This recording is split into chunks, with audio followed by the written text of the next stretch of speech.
200 years, Japan had been a mysterious land. Foreign adventurers and traders foolish enough to set foot on Japanese soil were killed. Even shipwrecked sailors who would normally expect sanctuary were hunted down and put to the sword.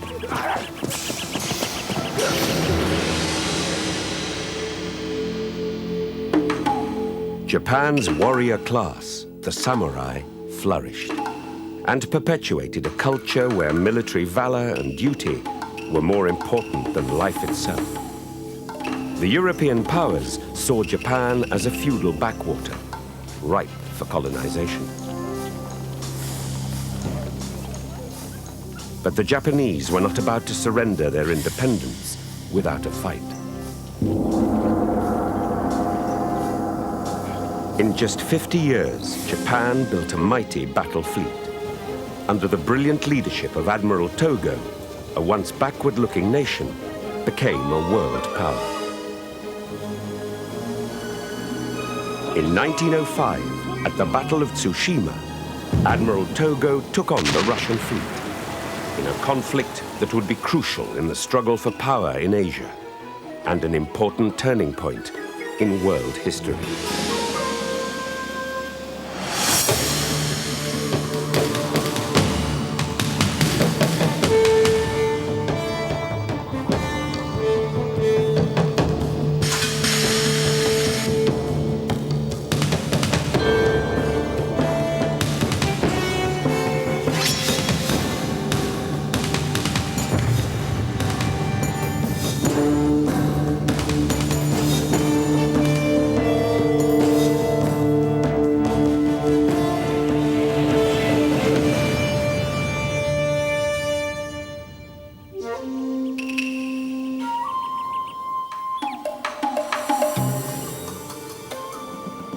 In July 1853, 4 American warships appeared off the coast of Japan. The American Commodore Matthew Perry became the first foreign diplomat to set foot on Japanese soil in over 200 years. Perry came to deliver a letter from the American president to the emperor, demanding that Japan should protect American seamen who were wrecked on their shores. The letter also insisted that American ships be allowed entry to Japanese ports for trade. In fear of the foreigners' superior weapons, the Japanese consented and signed the Treaty of Friendship, which allowed the ships of the United States into their ports. Other Western nations were quick to follow the American lead, and soon Japan was forced to accept damaging trading treaties which handed over to the West the control of all ports in Japan. Humiliated, the Japanese determined to modernize their military. A remarkable period of social and technological progress was about to begin. 150 of the country's most able men were sent abroad to study Western governments and the secrets of their superior technology.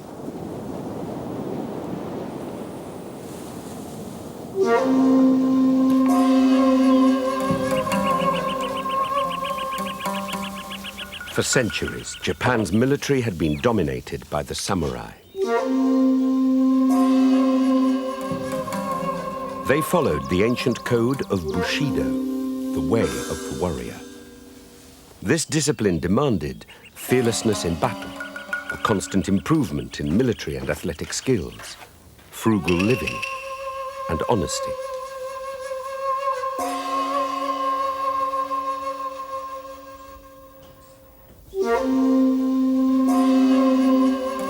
But the supreme obligation of the samurai was to his lord, who in return passed on his knowledge to the young.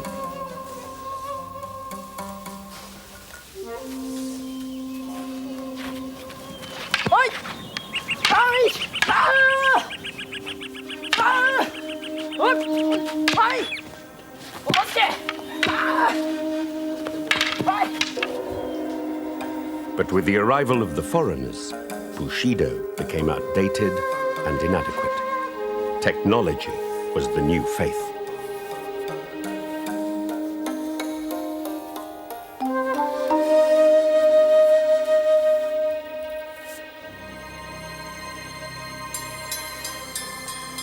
The destiny of Japan would lie with a young boy, Admiral Togo, well disciplined in the ways of the samurai.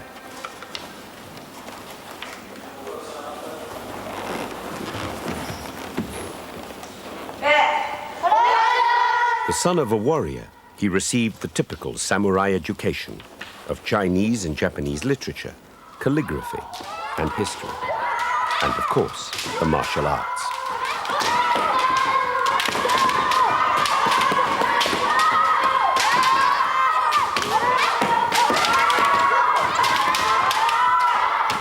In 1862, when he was just 14, a seemingly insignificant incident was to change his life. An event which became indelibly stamped on Japanese history and culture.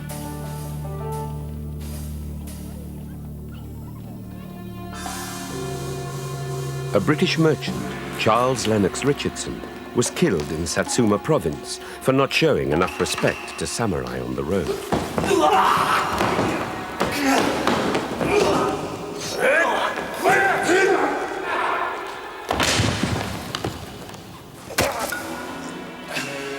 A furious British government demanded compensation for his death.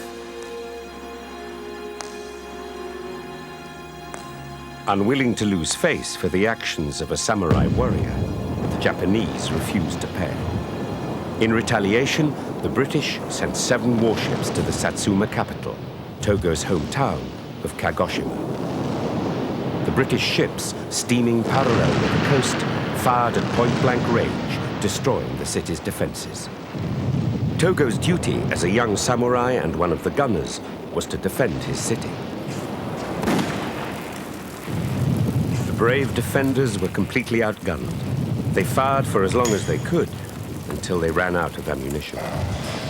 They could now only shake their muskets at the ships below and challenge the British to come ashore and fight like warriors. The city was helpless, and its paper houses were quickly engulfed in a firestorm.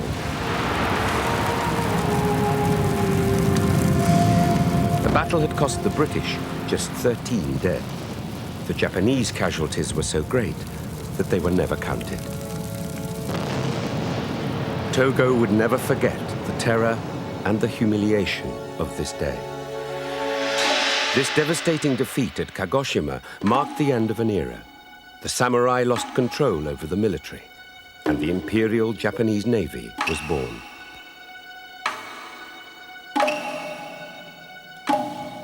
The young Togo became one of its first recruits.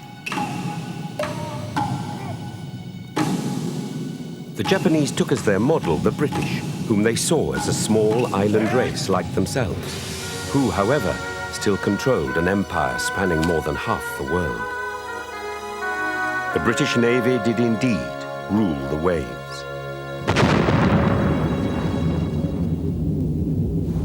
A battleship was the cutting edge of technology. The Japanese realized they would have to master these advances if they were to achieve the status of a world power. With their typical efficiency, they set about developing the Japanese fleet. Only the latest technology was accepted. They were the first to install modern torpedoes.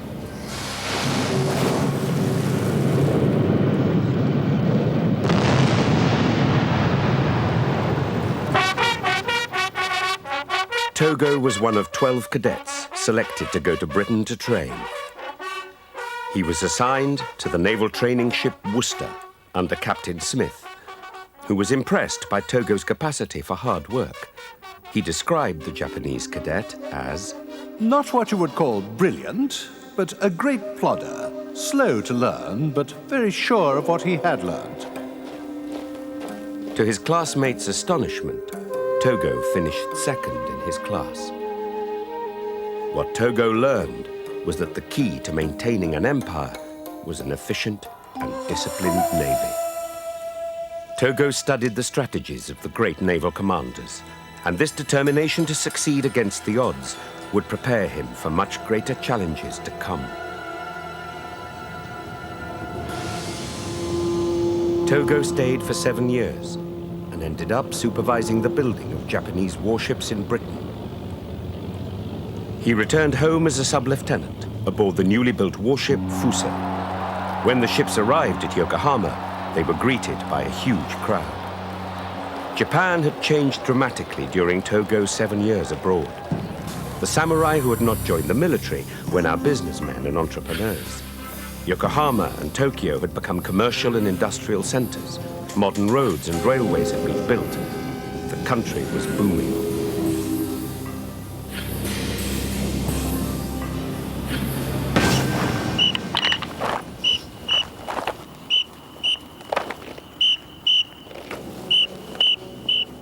British influence on the Japanese Navy was strong.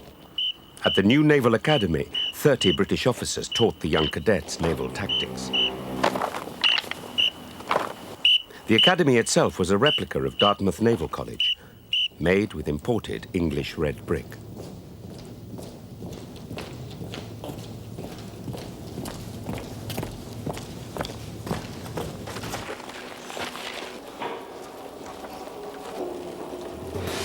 Britain's greatest admiral, Nelson, was even adopted as a figurehead. Along with the other cadets and officers, Togo studied Nelson in meticulous detail. Nelson's policy was to annihilate the enemy. The Japanese Navy was becoming a force to be reckoned with. The country's confidence and self-esteem was rising. Japan rallied to a new slogan, wealth and strength. They were determined to stand up to the West. But Japan's growing prosperity was now threatened by her giant neighbors, China and Russia, who were competing for control of the Korean peninsula. The Japanese knew that whoever controlled Korea could easily launch a successful attack. Korea was seen as the dagger pointing at the nation's heart. So in 1894, Japan declared war on China and seized control of Korea. The war with China was brief and decisive. The Chinese Navy was no match for the modern Japanese fleet. Here, Togo proved himself to be a skillful captain. He was able to develop his battle strategies, which brilliantly combined Nelson's tactics of annihilation and the ancient samurai code of Bushido.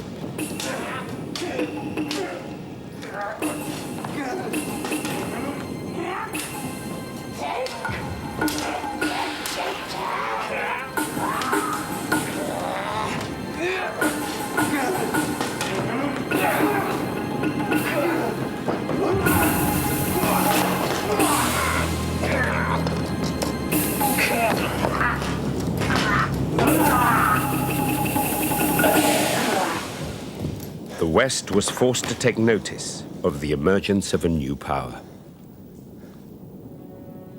Having defeated China, it was inevitable that Japan would soon be confronted by Russia for control of Korea.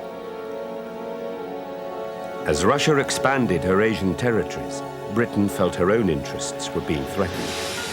And so in 1902, the Anglo-Japanese alliance was signed, and Japan was now recognized as an equal partner. This new status gave Japan the confidence to attack Russia. Togo was now an admiral. Under his command, the Japanese fleet followed the most ancient samurai code of war: win first and fight later. Togo attacked the Russian Pacific Fleet, which lay at anchor in Port Arthur. 3 of the Russian ships were severely damaged. The others were trapped inside the harbor. It was not until the next day that Japan officially declared war. The surprise attack, before any declaration of war, outraged the Russians. But the British and American press described the attack as a smart move. The Russians were now desperate. With their Pacific fleet held hostage in Port Arthur and the Japanese army advancing on the Russian garrison, the Tsar ordered his Baltic fleet to sail 18,000 miles to relieve the trapped Russian ships.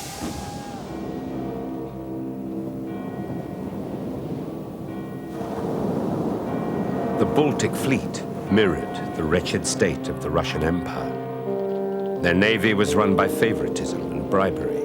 Rich men bought commissions to show off their smart uniforms to society.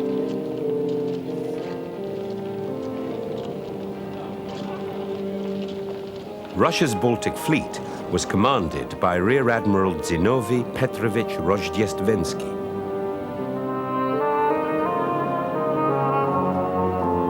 An impatient man who quarreled with everyone, he was also vain. So that his fleet should stand out from the rest of the Russian navy, he had every funnel of the ships under his command painted a gaudy yellow, and the hulls a shiny black.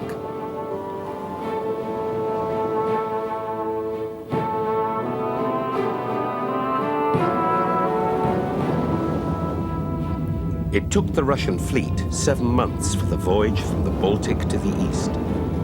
They were ridiculed by the world's press when they attacked a North Sea fishing fleet, believing that they were Japanese torpedo boats.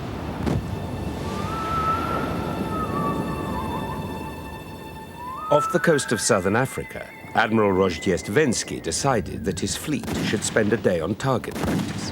An old fishing boat was used as the target. Almost 1,000 shots were fired. Only one hit anything, and that was the destroyer which was towing the target. The destroyer sank. Rozhdestvensky was convinced that he had to avoid Togo's fleet completely and head for the Russian port of Vladivostok. The Japanese fleet took to sea as the Russians moved closer. Admiral Togo followed the progress of the Russian fleet in the world's newspapers. This gave him plenty of time to plan his attack. Togo and his admirals decided that there were only 3 routes that the Russians could take to Vladivostok. The safe way was to go the long way around Japan, but Rozhdestvensky would have to take on coal and therefore become an easy target. Or he could choose the narrow straits close to China, but these waters could easily be mined.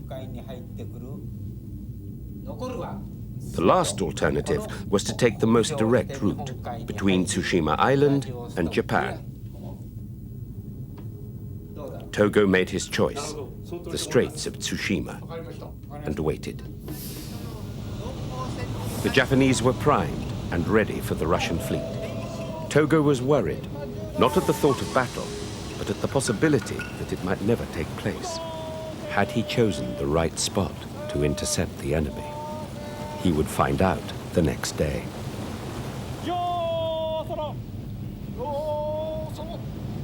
16 Japanese ships lay in perfect formation across the Straits of Tsushima, waiting for the Russian fleet.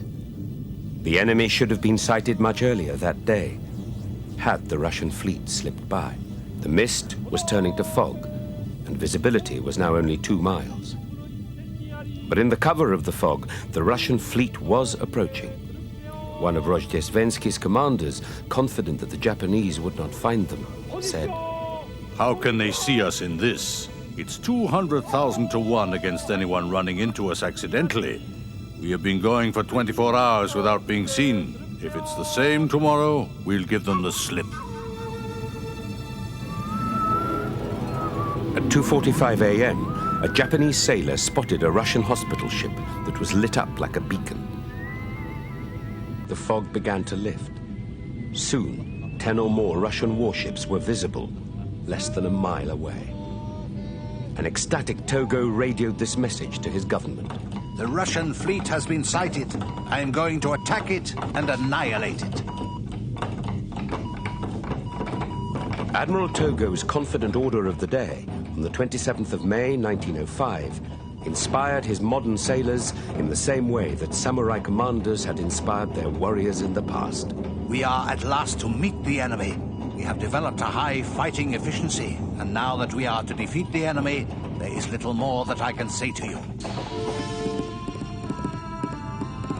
Admiral Rozhdestvensky's orders of the day were more cautious. Our squadron is not only equal in strength to the enemy's, but we are superior in number of battleships. The Japanese, however, have had more experience of war than we and are more skilled in gunnery and warfare. You must not forget this. Togo hoisted Nelson's famous signal. The fate of the Empire depends on this battle. Let every man do his duty. The Japanese fleet succeeded in crossing the teeth of the approaching enemy column. The same tactic used by Nelson at Trafalgar. Having cut the Russians off, Togo turned his fleet and was able to keep the Russians on his broadside. In this position, Togo could train all his guns on the oncoming ships. Whenever the Russians turned to avoid Togo's guns, he turned with them. There was no escape. Togo's battleships, cruisers, and torpedo boats poured their explosives onto the Russian squadron. With their bright yellow funnels, the Russians were perfect targets for Togo's guns. Aboard Admiral Togo's flagship, Mikasa, a Royal Navy observer recorded the battle. To the left, at about 5,000 yards, the Alexander had just sunk with all hands. The forward gunners put 3 shells in her magazine, at which point she blew up, sending her fully 10 feet into the air, landing bottom up and sinking. It all took place in under a minute. The Japanese were using a new and powerful armor-piercing shell. Their rate of fire was 3 times faster than the Russians. With the relentless pounding, the Russians found it impossible to plug all the holes made by the shells and torpedoes. As Togo had promised, the Russian fleet was being annihilated. And as one Russian survivor observed, After the Oslyabbia was holed for the 3rd time and began to heel over with water flooding the mess deck, pandemonium broke loose. The battleship was heeling at such an angle that it was evident that she would be on her side in a few seconds. Water was streaming in. Not waiting for orders, everyone rushed aloft, shouting frantically. My God, how the wounded groaned now. The fitter sailors trampled them underfoot, mercilessly stamping on them as they struggled to get out. the Russians suffered enormous casualties, 4,830 dead and 5,917 taken prisoner, including Admiral Rozhdestvensky.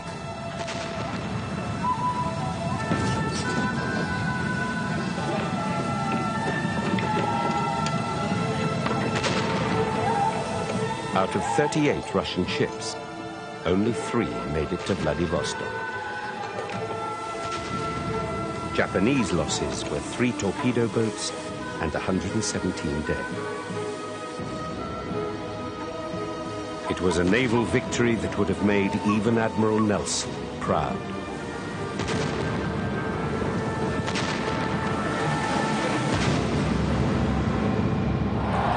Togo's triumphant return to Tokyo took place, at his insistence, on the 21st of October, 1905, the 100th anniversary of the Battle of Trafalgar. Admiral Togo was a hero. When he was appointed chief of the Imperial General Staff, he delivered this typical samurai warning to his country. The gods award the crown to those who, by their training, are victorious even before they go into battle.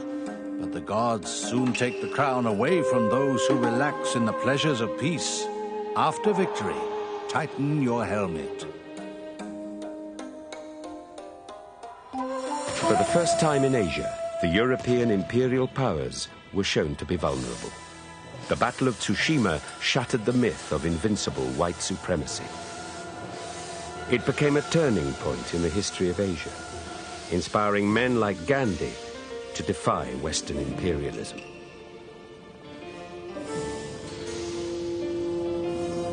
The victory at Tsushima cleared the way for Japanese expansion in the Pacific. The ancient samurai code of win first and fight later had once again proved successful.